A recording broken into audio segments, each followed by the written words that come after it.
A special thank you to each of our subscribers who make this channel possible. Here's today's story. In a dramatic escalation of political tensions, Turkish authorities have detained over 1,133 individuals nationwide in the wake of widespread protests against the arrest of Istanbul Mayor Ekrem Imamoglu. The protests, which have unfolded over the past 5 days, are the largest the country has seen in more than a decade, ignited by Imamoglu's detention on charges of corruption that he vehemently denies.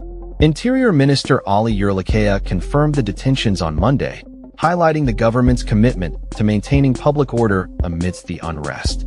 The situation escalated on Sunday when a court ordered Imamoglu to be jailed pending trial, a move that has been met with outrage from his supporters and opposition parties, who argue that the charges are politically motivated.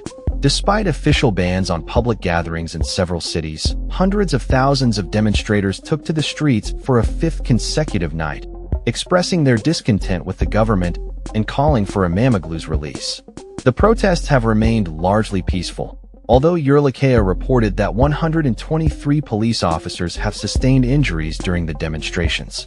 Among those detained are 9 journalists who were covering the protests, raising concerns about press freedom in the country. The Journalist Union of Turkey has condemned their arrest, demanding clarity on the reasons behind it. The Republican People's Party, CHP, which Imamoglu represents, has been at the forefront of the protests, labeling the court's decision as undemocratic. CHP leader Özgür Özel addressed a crowd in Istanbul, vowing to continue the demonstrations until Imamoglu is freed.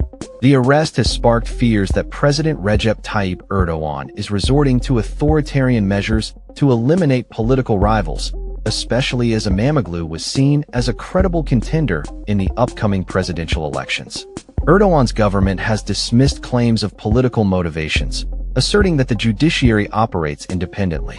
Ömer Çelik, spokesperson for Erdogan's ruling AK party, criticized the CHP's call for protests, suggesting it was a tactic to distract from the opposition's failures. The political landscape in Turkey has become increasingly volatile, with many citizens expressing their frustration over perceived injustices and the government's handling of dissent. Imamoglu's rise to power as mayor of Istanbul in 2019 was a significant blow to Erdogan, who has dominated Turkish politics for 2 decades. His administration's actions against Imamoglu have only intensified public scrutiny and calls for reform. As the protests continue, the eyes of the world remain on Turkey, watching how this political crisis unfolds and its implications for democracy in the nation. That's all for this story. We upload videos every day covering many different subjects, so hit that subscribe button to stay informed. Thanks for watching.